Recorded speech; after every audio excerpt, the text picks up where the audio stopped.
안녕하세요. 솔로몬스터의 신영기 건축사입니다. 오늘은 공동주택 하자소송 공영부분 쟁점사항 마지막 세 번째 시간을 갖도록 하겠습니다. 노코스로 하기 때문에 진행하는 과정에 다소 좀 매끄럽지 않은 부분이 있더라도 양해해 주시기 바랍니다.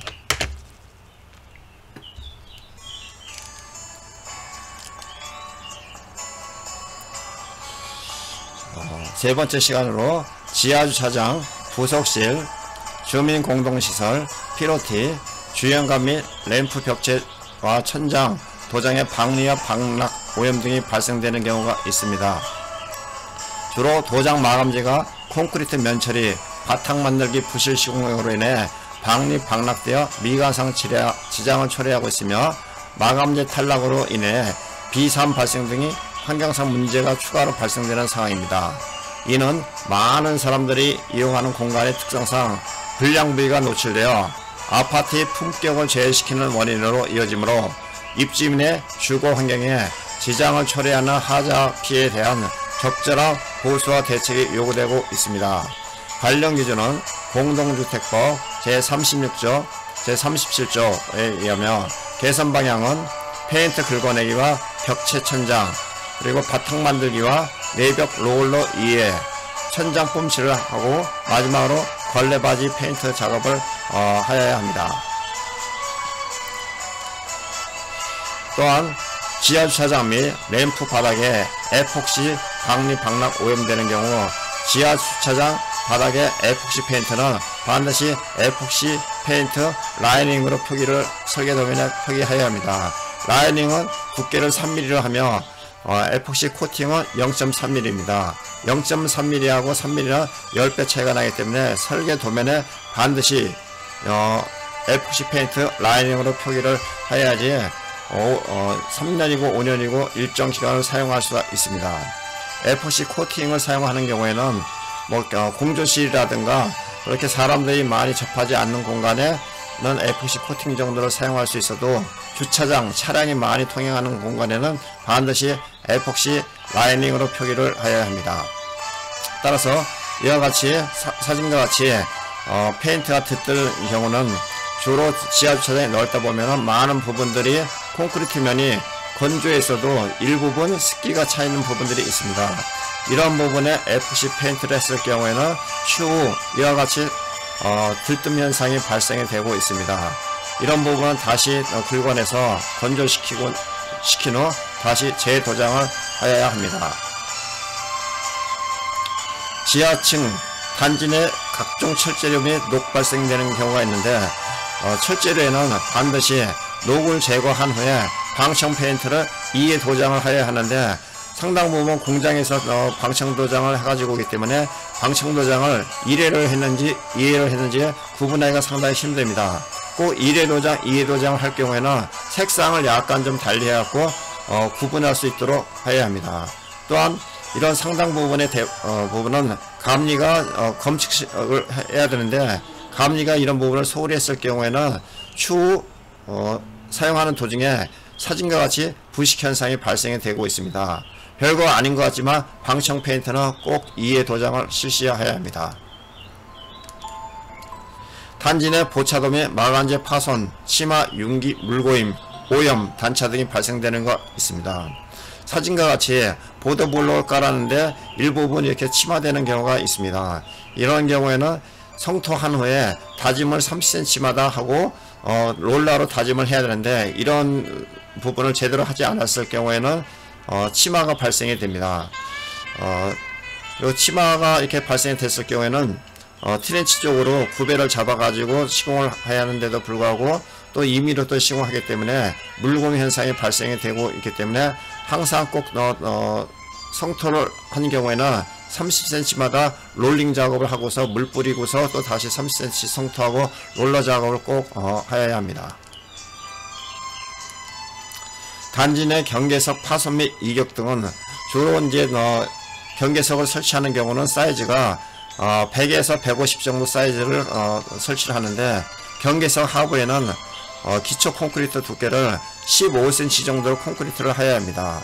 폭은 경계석보다도 최소 5cm를 나가서 두께를 15cm를 해야 하는데 15cm를 하지 않고 뭐 8cm를 한다든가 10cm를 한다든가 임의로 해가지고 대충 하기 때문에 이런 현상이 발생이 되고 있습니다.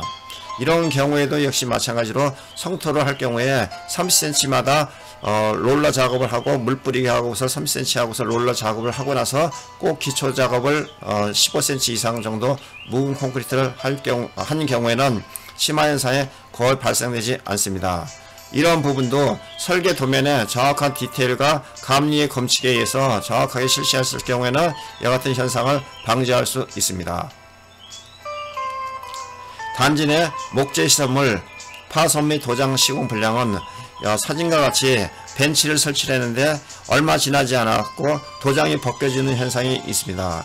이와 같은 현상은 목재를 제작을 할 때 함수율을 측정해 갖고 13%, 15% 규정된 함수율을 측정을 하고 나서 제작을 해야 하는데 함수율이 가다한 경우에는 도장 작업을 하더라도 얼마 못 가서 이와 같이 벗겨지는 현상이 발생될 수 있습니다. 거의 대부분 벤치 같은 경우에는 외부에서 제작해 가지고 들어오는 거기 때문에 제작하는 과정에서 뭔가 검칙하는 시스템이 구축이 되어야 할 것 같습니다. 놀이시설 및 조경시설물 파손 및 작동 불량인 경우에는 요즘 어린이 놀이터 시설 보면은 다양한 모양으로 여러 시설물들이 되는데 겉으로 보기에는 상당히 세련되고 미관상으로도 보기는 좋으나 실질적으로 얼마 못 가서 상당 부분 이음 부위에서 이탈되는 경우가 있습니다. 거의 상당 부분이 이음 부위에 볼트 조임을 하고 있는데 볼트가 부식이 된다든가 볼트에 너트가 풀린다든가 이런 부분이 발생이 되고 있기 때문에 볼트 조임을 한 다음에 너트를 할 경우에는 너트가 풀리지 않는 시스템을 해서 해야 하고 반드시 철제가 아니라 스테인리스 볼트 조임으로 할 경우에는 좀 더 내구성을 확보할 수가 있습니다. 단지 내 고무칩 포장 및 파손 오염 등이 발생이 되는 경우에는 설계 도면에 고무칩 두께가 최소 한 8cm 정도를 해야 되는데 경우에 따라서 5cm 하는 경우들도 있습니다. 어찌됐든 간에 설계 지침에 의해서 정확한 두께 표시를 해야 하고 그 두께가 확보되도록 해야 합니다. 시공하는 과정에서 재료비를 아낀다, 인건비를 아낀다 해가지고 두께를 축소하는 경우가 있는데 요즘은 공동주택 하자 소싱이 전국적으로 거의 다 실시하고 있기 때문에 두께를 측정해갖고 두께가 부족한 경우에는 재시공하는 비용을 산정을 할 경우에는 건설공사 표준품 세무를 하게 되면 비용이 상당히 많이 나옵니다. 보수하는 것도 쉽지 않지만 처음서부터 시공했을 경우에는 그렇게 많은 비용이 들지 않더라도 나중에 보수비 산정하는 것은 거의 시공하는 비용 이상 나오기 때문에 처음부터 설계 도면에 의한 치수로 시공을 해야 합니다. 단지 내 측구 L형, U형 측구에 균열 및 열화, 물고미 현상이 발생이 됩니다. 경계석 주변에는 거의 대부분 측구를 설치하는데 측구의 폭은 보통 경계석에서 45cm 내지 50cm를 합니다. 두께는 10cm 정도를 하는데 10cm 그 밑에 잡석을 깔고 묵은 콘크리트를 깐 다음에 콘크리트 측구를 설치를 해야 합니다. 그런 과정에서 다짐 불량이 되거나 잡석을 제대로 채우지 않거나 묵은 콘크리트를 타설하지 않고 측구만 할 경우에는 상당 부분 침하 및 균열 현상들이 발생됩니다. 이러한 현상도 설계 도면에 정확한 디테일이 있어야 되고 감리의 검칙이 확실하게 있어야 합니다. 감리가 제대로 하지 않았기 때문에 이런 현상이 거의 상당 부분이 발생이 되므로 감리가 제대로 역할을 못했을 경우에는 손해배상 부분에서도 감리한테 일정 부분의 손해배상을 징구해야 한다고 생각됩니다.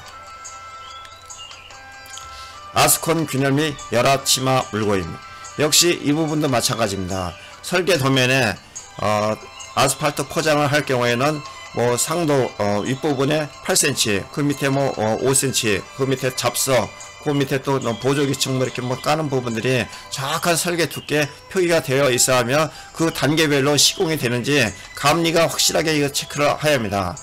감리비가 상당히 많이 책정이 되는데도 불구하고 현장에서 실질적으로 이런 부분들이 제대로 이루어지지 않은 것은 책임감리, 현장에 상주하는 감리들이 제대로 그 역할을 하지 못했기 때문에 이러한 현상이 발생이 되고 있습니다. 설계도면 앞으로의 모든 하자 소송은 발주처, 설계, 감리, 시공자 이 네 사람이 책임 분담을 해가지고 하자 보상 비용을 책임을 져야 한다고 생각이 됩니다. 여태까지는 건축주, 시공자가 거의 대부분 다 손해배상을 청구했는데 근본적인 원인은 발주처에서 설계에 대한 어떤 기준, 지침이 부족하고 설계에 대한 어떤 디테일이 없고 두께, 치수, 색상, 어떤 재질 표시가 정확하게 되지 않았기 때문에 않았고 또한 시방서 여러가지 자료에 정확한 기준이 마련되지 않았기 때문에 감리도 소홀하게 됐고 만약에 이런 부분이 있었다 손치더라도 감리가 제대로 검칙만 한다고만 하면은 이런 하자 소송은 충분히 방지할 수가 있는데 감리비는 많은데 제대로 감리 인원을 투입하지 않고 검칙을 하지 않았기 때문에 이러한 현상이 발생되기 때문에 반드시 설계 감리자한테도 책임을 물어야 한다고 생각이 됩니다. 시공이 규정에도 있음에도 불구하고 시공이 잘못됐을 경우는 당연히 시공사가 물어야 되지만 앞으로는 설계, 감리, 시공사, 발주처 이렇게 네 사람의 일정한 비율대로 책임을 물어야 한다고 생각됩니다. 단지 내 수목고사 보통 이제 설계할 경우에 조경기술사가 있는데 조경기술사가 실질적으로 건축 설계 도서 작성하는데 참여하는 경우가 그렇게 많지는 않습니다. 그러다 보니 건축 설계를 할 경우에는 대지 면적에 비해서 15%의 조경 면적을 예를 들어서 활당한 후 거기에 관목과 교목을 구분해서 몇 주 몇 주를 심는데 적당하게 배치를 해가지고 조경 도면을 그리는 경우가 많이 있습니다. 그랬고 법적인 요건만 맞추면은 뭐 일단 허가를 받는데 상당 부분 고사가 되는 경우에는 햇빛이 전혀 들지 않는 곳에 식재가 된다든가 이런 경우가 많이 있습니다. 따라서 햇빛이 들지 않는 공간은 어떤 조형물로 한다든가 이렇게 하더라도 햇빛이 들어가지고 성장이 될 수 있는 부분에 조경 식재를 할 수 있도록 해야 되고 조경의 상당 부분에 고사가 되는 부분은 계절적으로 선택을 좀 잘못한 부분도 있지만 조경 토사를 선택할 때 양지 해야 되고 또 물 빠짐이 또 원활하게 될 수 있도록 해야 합니다.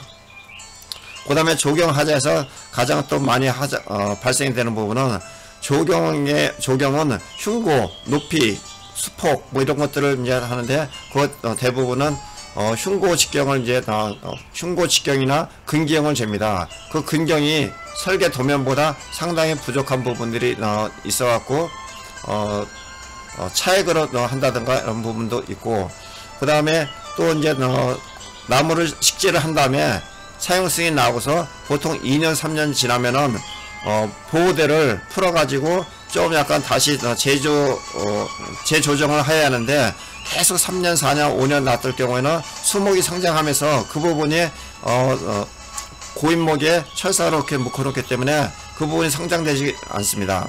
따라서 어떤 강품에 의할 경우에는 그 부분이 약해져 갖고 또 수목이 부러지는 경우가 있으므로 보통 한 1년이나 2년 정도 지났을 경우에는 버팀목을 재조정을 해야 합니다. 수목 고사에 대한 비용은 설계 도면에 의한 수목 종류와 치수를 확인하고 조사 시점에 살아있는 수목을 비교를 한 후에 부족한 부분들은 거의 이제 고사목으로 봐야 합니다. 사용 승인 검사 당시에는 감리단이 거의 대부분 설계 도서와 일치되는 것을 확인하기 때문에 크게 빼먹을 수는 없을 겁니다. 다만 준공 도면하고 실제 식재된 도면이 위치가 약간 변경되는 부분들이 있는데 이런 부분들도 실제 식재된 상황대로 준공 도면을 그려야 됩니다. 이러하지 않기 때문에 실제 시공이 되었는지 안 되었는지 막상 조사하다 보면은 도면하고 상당한 부분에 차이가 좀 있습니다.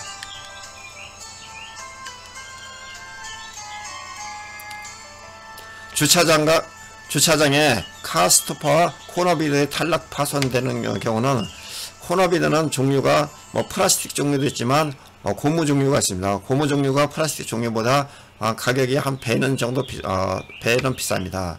근데 플라스틱 종류로 했을 경우는 플라스틱 종류도 뭐 여러 가지지만 이 제품이 뭐 어떤 뭐 KS 무슨 그런 등재 뭐 이렇게 뭐 된 것도 아니기 때문에 겨울철 차량이 뒤로 후진하다가 좀 강하게 했을 경우에는 카스토퍼가 파손되는 경우가 있습니다. 그리고 카스토퍼에는 볼트를 3개를 박아야 되는데 설계 도면에 정확하게 표시가 안 되어 있습니다.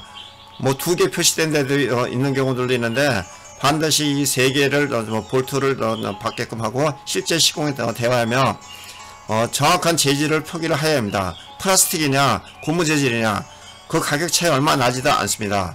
가급적이면은 라바 고무 재질로 카스토퍼를 설치를 해야 하고 코너비드도 역시 마찬가지입니다.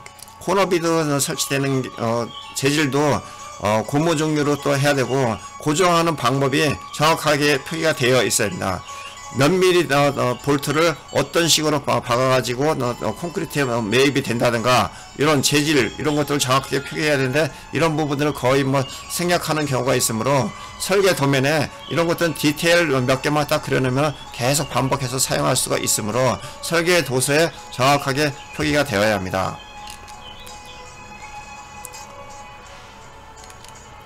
단지 내 콘크리트 면체리 불량인 경우에는 뭐 옹벽도 있고 뭐 여러 가지가 있는데 이런 부분에는 거의 뭐 세퍼레이터 핀 뭐 여러 가지가 있는데 이런 것들을 절단을 하고 나서 콘크리트 면에서 좀 약간 더 깊게 절단을 해야 합니다. 그리고 나서 방청 페인트를 바르고 시멘트 페이스트로 처리를 해야 되는데 거의 뭐 사람들이 그냥 핀만 제거하고 나서 방청 페인트 페이스트도 안 바르고 노출되는 경우가 가끔가다 있습니다. 이런 경우에는 바로 그냥 보이는 부분이기 때문에 얼마나 시공을 정확하게 했는지 알 수가 있습니다. 또 이로 인해서 이게 빗물이 닿았을 경우는 부식이 되면서 콘크리트에 자꾸 균열이 발생이 되기 때문에 이런 부분들은 시간이 지나더라도 지속적인 하자가 발생이 될 수 있기 때문에 처음서부터 절단과 방청 페인트, 시멘트 페이스트를 제대로 해야 합니다.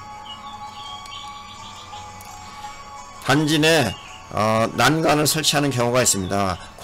사진과 같이 콘크리트에 이렇게 줄기초 형식으로 되어 있을 경우에는 미리 이제 고정 철모를 콘크리트에 매입하고 나서 나중에 거기에 연결을 하면 되지만 상당 부분은 독립기초, 기성 제품을 갖다가 설치하는 경우가 많이 있습니다. 기성 제품을 설치할 경우에는 기성 제품 설치하기 전에 그 주변에 땅을 파고 나서 콘크리트 기초를 이렇게 만든 다음에 기성 제품을 설치해야 되는데 그냥 콘크리트 설치하지 않고 기성 제품만 하고 흙으로 메꾸는 경우가 있습니다. 이런 경우에는 제대로 성토가 되지 않을 경우에는 얼마 지나지 않아서 침하가 되기 때문에 전체적으로 이 난간이 일식설이 되지 않고 처짐이라든가 쓰러지는 경우가 발생이 됩니다. 반드시 난간의 기초는 기성제품을 하더라도 기성제품이 안 차게 될 수 있도록 묵은 콘크리트로 기초 작업을 꼭 해야 합니다. 이런 부분들도 설계 도면에 정확하게 표기가 돼야 되고 시방세도 공사하는 방법이라든가 순서 이런 것들을 명확하게 표기가 되어야 합니다. 상당 부분 민간 건설 공사에서는 설계 도면도 뭐 인허가 받기 위해서 뭐 사업성을 만들기 위해서 어떤 형식적인 도면은 잘 만드는데 상세도가 거의 없습니다. 건축사 용역대가 기준에는 계획도면, 중간설계도면, 실시설계도면에 단계별로 작성해야 되는 요소가 다 있습니다. 그런 부분들을 다 작성을 해야 되고 시방서도 만들어야 되고 다 해야 되는데 이런 부분들을 제대로 하지 않은 거는 건축사가 제대로 설계를 했다고 볼 수가 없고 그런 부분이 부족한 부분은 반드시 설계자한테도 책임을 물어야 합니다. 폴리카보네이트를 설치하는 경우는 지하주차장, 램프라든가 이런데 지붕재로 폴리카보네이트를 설치를 합니다.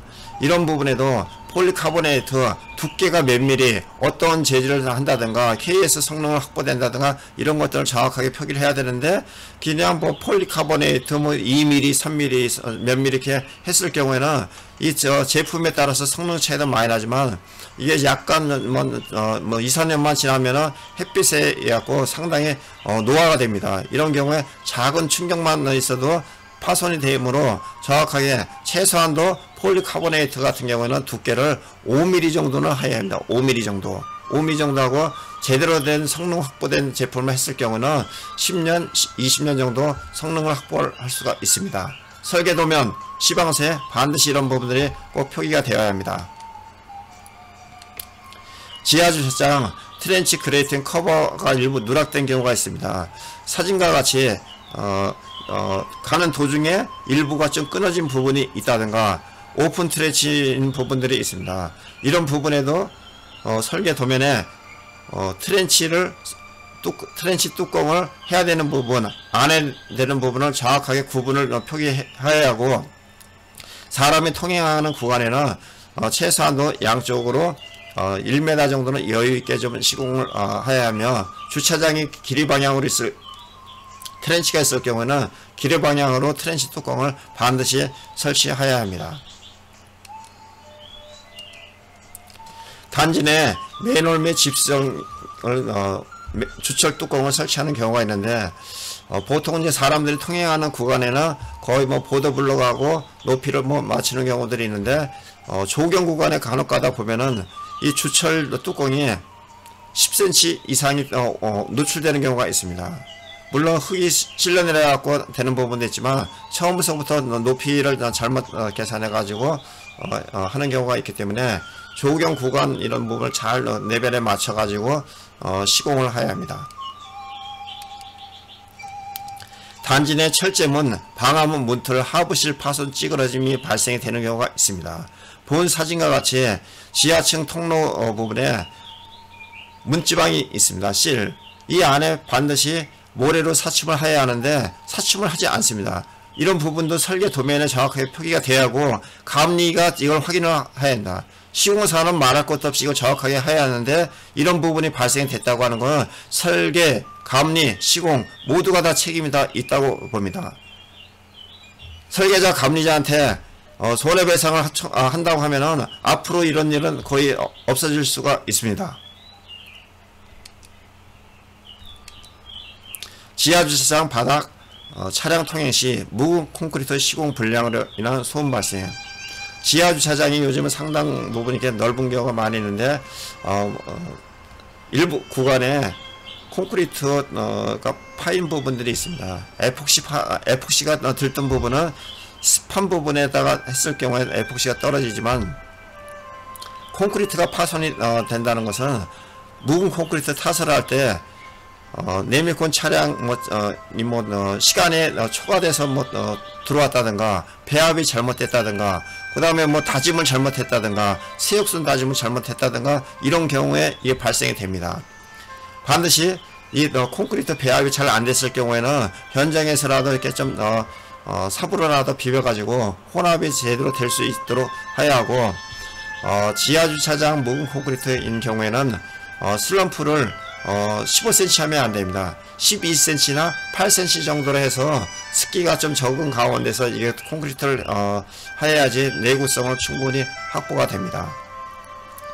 꼭 묵은 콘크리트가 파이는 경우는 한번 이게 파이기 시작하면은 보수하기도 상당히 힘들고, 보수해봐야 또 얼마 지속 사용할 수가 없습니다. 그러니까 처음부터 사용할 때 네밀콘 고르게 퍼질 수 있도록 다짐이라든가 이런 부분들을 충분히 해야 하고, 묵은 콘크리트 타설하더라도 진동기 바이브레타로 좀 다지면서 충분히 시멘트하고 모래하고 자갈이 잘 혼합이 될 수 있도록 시공을 해야 합니다.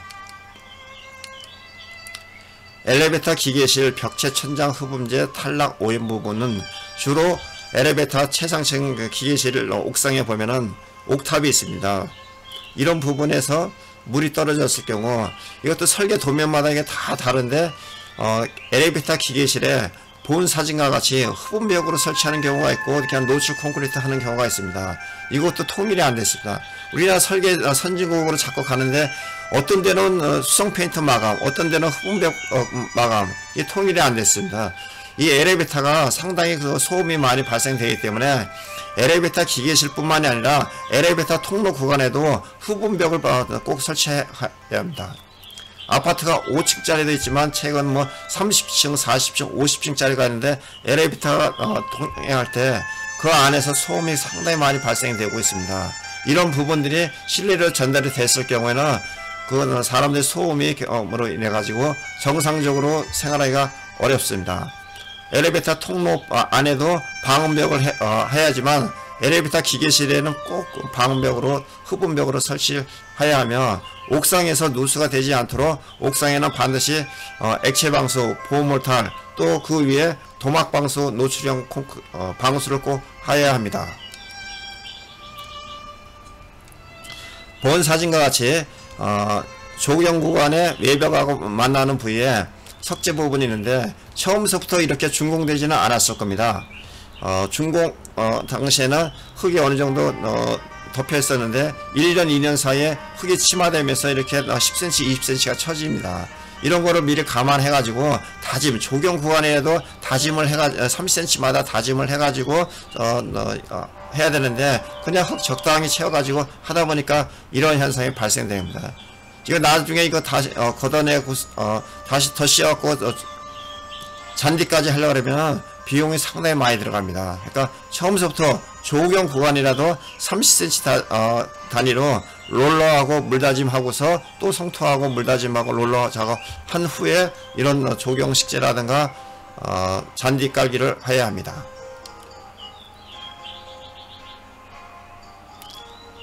점자 촉지판, 스테인리스, 요즘 장애인 시설 때문에 점자 표시를 이렇게 많이 하는데 이것도 가격 차이가 그렇게 뭐 많이 나지 않는데 그 만든 회사에 따라서 접착력이라든가 이런 부분들이 많이 차이가 나기 때문에 좀 약간 신뢰에 있는 회사 제품을 좀 사용해야 될 것 같습니다.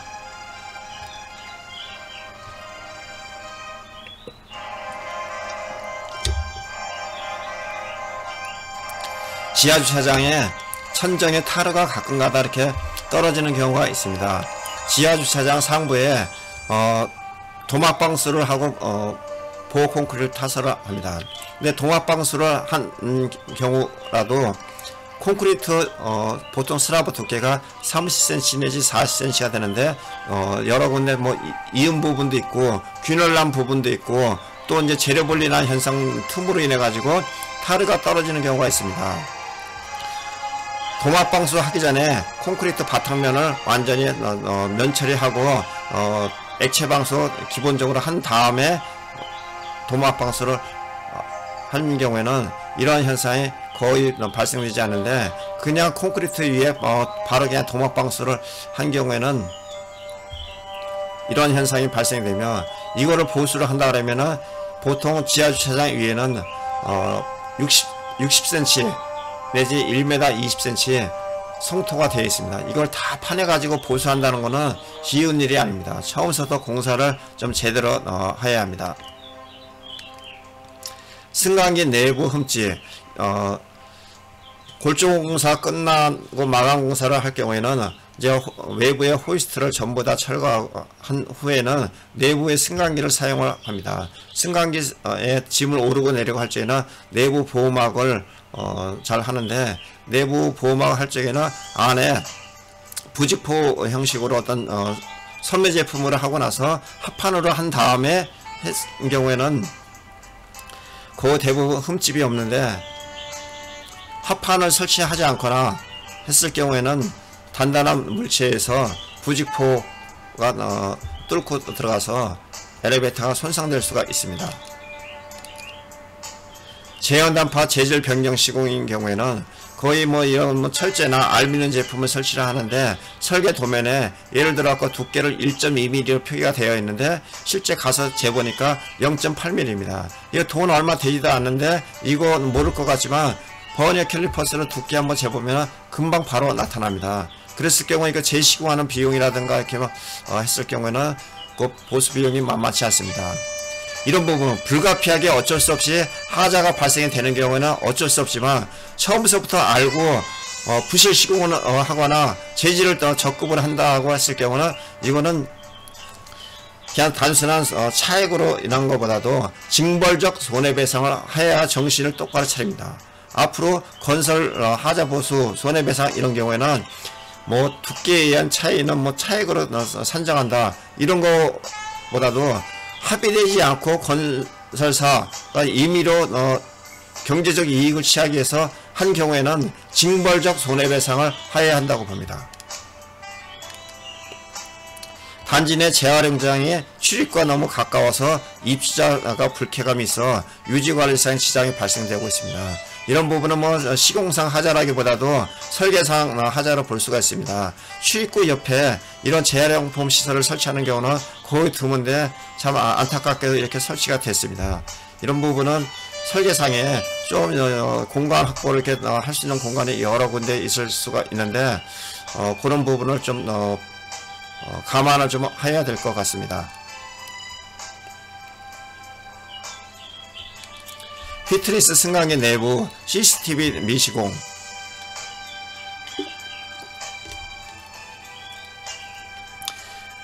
단지 내 CCTV 설치 규정이 어느 정도는 되어 있는데 조금 더 세밀해야 될 필요성이 있습니다. 어느 아파트든지 사용 승인 이후에 CCTV를 몇십 대를 더 설치하는 경우가 많습니다. 처음부터 이런 부분들을 감안해 가지고 설계 지침, 설계 도면에 정확하게 되어 있을 경우에는 공사할 경우는 그렇게 많은 비용이 들어가지 않습니다. 근데 나중에 공사 다 끝난 다음에 입주자들이 이걸 할 경우에는 돈이 2배, 3배가 들어갑니다.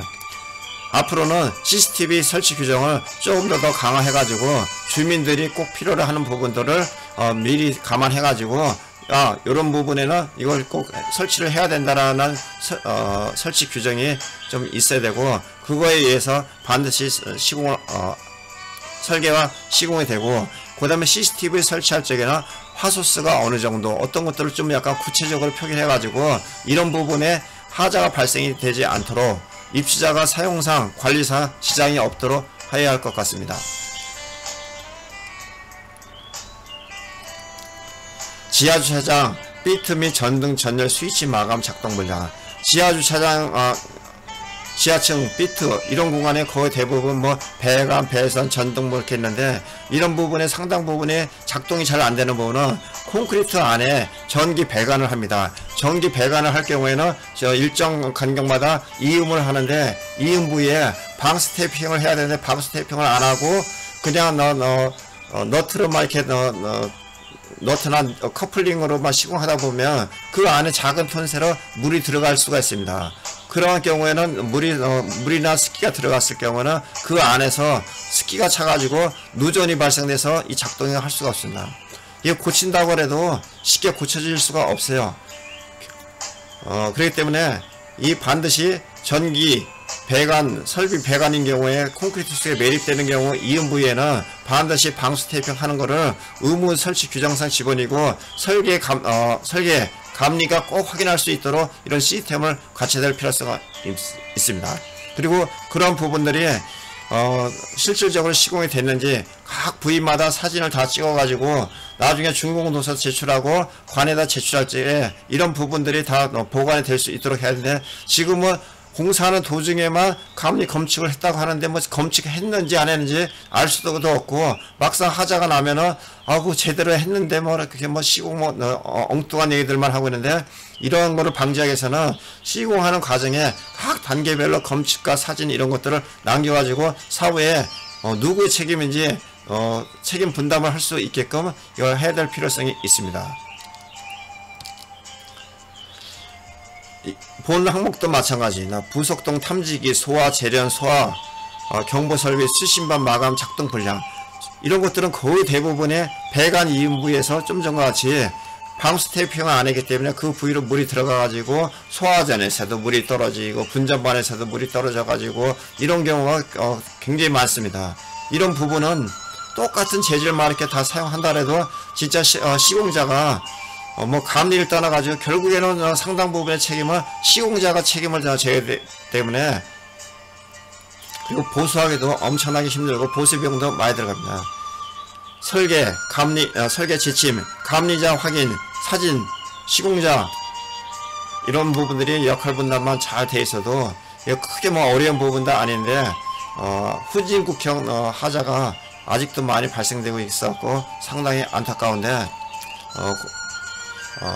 작업하는 과정에 각 담당자들이 해야 될 일만 제대로 하면은 이런 부분들은 상당히 하자를 막을 수가 있습니다. 엘리베이터 설비 소음 및 작동 불량. 엘리베이터 설비, 여기 있는 방음벽을 이렇게 설치를 해가지고 그나마 이제 좀 약간 소음이 적은데, 기계실 뿐만이 아니라 엘리베이터 비트 안에도 이 방음벽을 설치를 해야 합니다.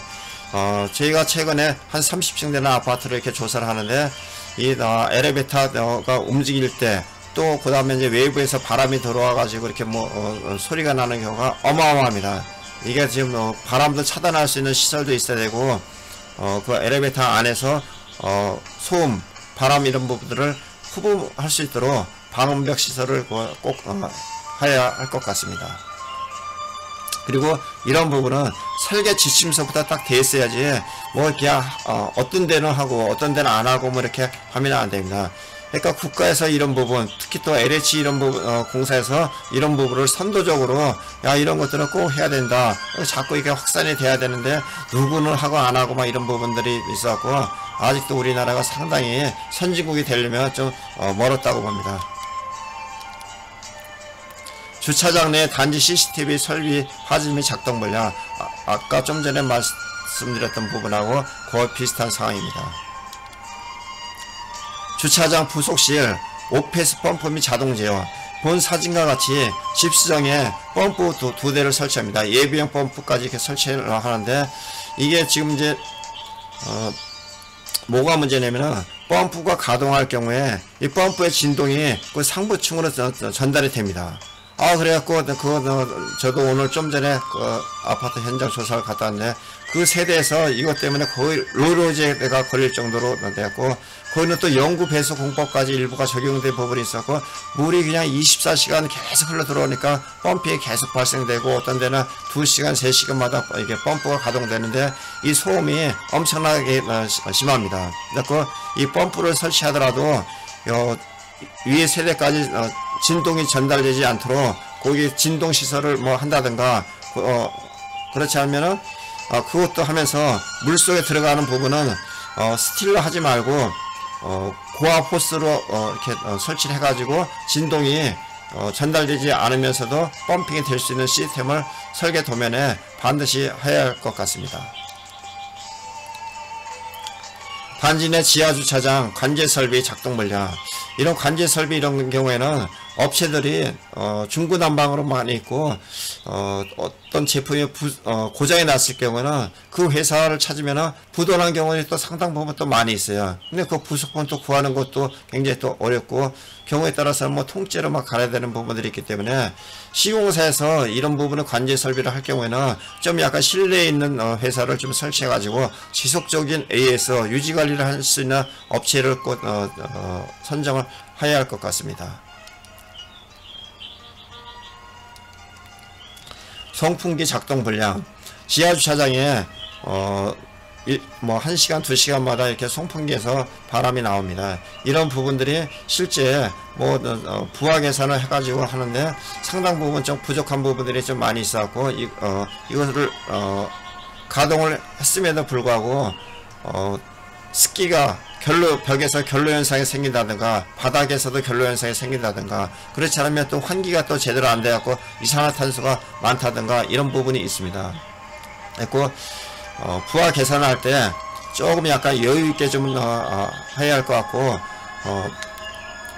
구속지금 부분까지 전부 다 이렇게 전달이 될 수 있도록 해야 할 것 같고, 지금은 고정식으로 되어 있는데 이거를 좀 회전도 될 수 있도록 시스템을 이렇게 좀 하게 되면은 똑같은 수량을 설치하더라도 상당히 쾌적하게 운영이 될 수 있을 것 같습니다. 회전할 수 있게끔 얼마든지 요즘은 원격 조정으로 다 가능합니다. 회전하는 시스템 그거 하나만 개발해서 거기 딱 집어넣으면 아주 유용하게 사용할 수 있을 것 같습니다.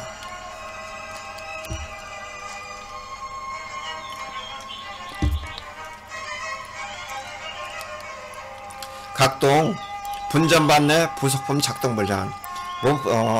부속품 작동 불량보다도 거의 대부분이 배관의 누수가 떨어져 갖고 사용을 못하는 경우가 많이 있습니다.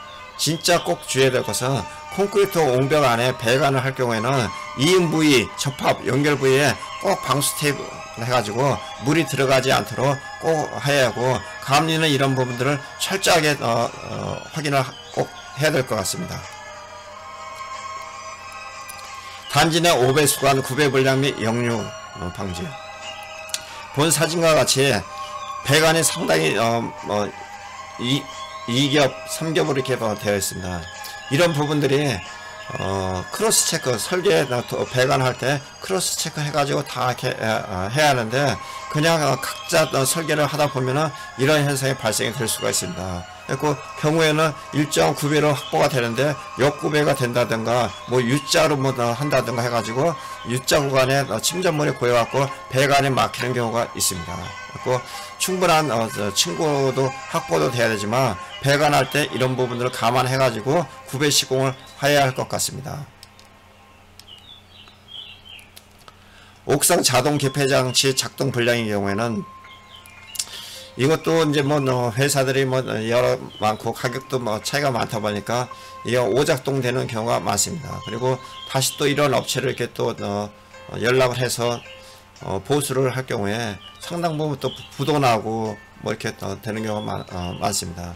그래서 국가에서 딱 이런 것들을 제대로 어떤 규격품을 딱 하고 성능 확보가 될 수 있게끔 그런 제품들이 판매될 수 있도록 해야 되고, 건설회사에서도 진짜 그 유지관리가 제대로 될 수 있는 업체 제품을 설치를 해야 합니다. 뭐 가격 차이가 뭐 2배 차이 나는 경우들도 있을 겁니다. 그래도 이런 부분을 한번 설치하면은 나중에 다시 재설치하기가 쉽지 않기 때문에 좀 성능이 확보된 제품을 설치해야 할 것 같습니다. 원격 검침 설비 작동 불량 설비도 내내 마찬가지고, 이런 부분도 배관에서 누수가 되지 않도록만 하면은 거의 뭐 상당 부분 다 고칠 수 있다고 봅니다. 일산화탄소 검출기 작동 불량. 최근에 이제 이런 부분들이 이제 많이 설치가 되는데, 이런 부분들이 처음서부터 이게 딱 설계 제대로 반영이 되어 있다고 하면은 콘크리트 옹벽 기둥 안에 배관을 해가지고 하는데, 나중에 다 설치한 다음에 이렇게 노출 배관이 된 경우입니다. 그리고 또 부품을 또 싼 거를 또 설치하다 보면 또 기계가 또 오작동이 날 수가 있는데, 에이스가 이게 또 안 되면은 통째로 갈아야 됩니다. 간단한 부속품 몇 개만 갈으면 될 것 같고 전체를 갈아야 되는 상황이 나오기 때문에 처음부터 제대로 된 제품을 설치해야 합니다. 본 사진은 지하층 비트에 태수구 드레인 배관을 설치한 경우인데, 이런 부분도 설계 도면에 명확하게 처음부터 했으면 되는데, 나중에 이렇게 태수구 위치를 뭐 적당하게 뽑아놨다가 이런 부분이 실질적으로 마지막 시공하는 단계에는 이렇게 어설프게 시공을 하게 됩니다. 뭐 호스로 갖다 연결해갖고 뭐 유도를 한다든가 이렇게 노출된다든가 하는 부분들인데, 처음서부터 설계에 제대로 좀 반영이 되어야 될 것 같습니다. 단지 내 비상벨 작동도 어느 제품이 소비자들은 좋은지 모릅니다. 그래도 좀 제품이 좀 신뢰성 있는 제품을 좀 설치를 해서 유지관리하는데 크게 어려움이 없는 제품을 꼭 설치를 해야 할 것 같습니다. 지하주차장에 소화전을 이렇게 설치하는 경우, 본 사진과 같이 기둥에서 소화전을 설치를 했는데, 기둥보다도 소화전이 더 넓어가지고 차량 통행 시 소화전이 부딪힙니다. 또 이런 거를 방지하기 위해서 또 보호대를 설치하다 보면 또 차량을 설치를 못하고, 그러니까 이런 부분들을 충분히 다 감안해가지고 설계에 다 반영이 돼야 되는데, 설계 수주해가지고 건축 따로, 설비 따로, 통시 따로 다 이렇게 하다 보니까 이거 크로스 체크를 해가지고 이게 과연 적정한가? 이게 설계상 오류입니다. 이거 설계상 오류뿐만 아니라 감리도 잘못이고 시공도 잘못입니다. 그러니까 3자가 전부 다 공동 책임을 한다고 하면은 이런 일은 발생되지 않을 것입니다. 세대 내 5배수 횡주간 점검구 미설치예요. 이 사진은 지하층 비트에서 이제 물이 배관에서 물이 떨어지는 경우인데, 이 물이 뭐 15층짜리 아파트인 경우에는 비트에서 물이 타고서 떨어지는 경우 어느 층에서 이게 물이 새는지 모르는 경우가 있습니다. 그래서 저도 경험을 했는데 1층에서부터 주방 옆에 있는 비트에 벽을 다 뚫어가지고 한 개층씩 이렇게 벽을 파가지고 나중에 뭐 최상층에서 이렇게 뭐 발견했다든가 하는 경우가 있습니다. 처음부터 비트가 있으면은 점검구를 설치를 해야 되는데 점검구 설치를 안 한 거는 설계상의 오류고 감리상의 오류고 시공상의 오류입니다. 얼마나 후진국하지 않습니까? 점검구 하나만 설치만 했어도 어디서 새는지 그 부위만 까가지고 보수할 수 있는데 전층을 전부 다 까야 되는 현상이 발생되기 때문에 비트에는 반드시 각 층마다 설계상의 점검구를 설치를 해야 합니다. 최소 폭 40cm, 높이 한 60cm 정도로 설치를 해야 합니다. 주차장 천장 케이블 트레이 일부가 설치가 크로스되는 경우 이렇게 뭐 꺾여서 들어가는 부위들도 있는데, 물론 지하층 층고 제한이 있기 때문에 뭐 어쩔 수 없는 구간도 있지만서도 그런 부분들이 설계상에 반드시 나타내갖고 이런 부분에서는 이렇게 뭐 꺾여지니까 어떤 식으로 보완을 해가지고 한다고 하는 것들이 명시가 되어 있으면 괜찮은데, 그냥 하다 보니까 꺾여서 어쩔 수 없이 현장에서 적당히 막 시공하는 경우들이 발생이 되다 보니까 이렇게 어설프게 시공이 됩니다. 이것도 설계, 감리, 시공 전부 다 공동 책임이 있다고 봅니다.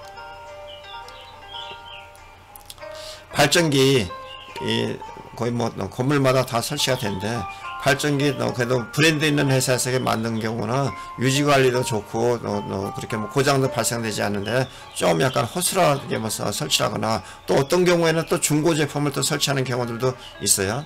이게 한 달에 최소 한 번 내지 두 번 정도 이것도 테스트를 또 해야 되고, 매연 나오는 것도 또 방지해야 되고 뭐 이게 또 해야 되기 때문에 처음서부터 설계도 좀 제대로 된 제품, 스펙도 좀 좋은 거로 좀 박아놓고 설계 감리 시공사도 좀 신뢰성 있는 제품을 또 설치해서 지속적으로 사용할 수 있게끔 해야 할 것 같습니다. 단지 내 컨트롤 판넬 분량. 본 사진에는 사람이 다니는 구간에 보드블록 사이에 전등을 설치한 것입니다. 이런 부분이 처음에는 좋지만 거의 2년 3년 못 갑니다. 이러면 조명기구 그 틈새로 물이 들어가가지고 누전되고 합선되고 해가지고 거의 사용을 못하고 있습니다. 처음에는 좀 몰라도 나중에 진짜 이거 애물단지입니다. 가급적이면 아직 이렇게 신뢰되지 않은 제품보다도 지상에 노출시켜가지고 이렇게 얼마든지 이렇게 사용할 수 있는 제품들이 많이 나와 있으니까 가급적이면은 너무 그 위험 부담을 주는 설계는 하지 않는 것이 좋을 것 같습니다. 이상으로 공동주택 하자 소송 공영 부분 쟁점사 세 번째 시간을 말씀드렸습니다. 아직 구독 신청하지 않으신 분은 구독 신청해 주시고, 본 내용이 좋다고 생각되시면 좋아요 눌러주시면 감사하겠습니다. 본 내용은 솔로몬 스토어, 다음카페, 솔로몬 건설 분쟁연구소, 카카오톡 플러스 친구, 트윗, 페이스북에서 본 내용을 같이 공유하도록 하겠습니다. 감사합니다. 다음에 좀 더 나은 내용으로 찾아뵙겠습니다.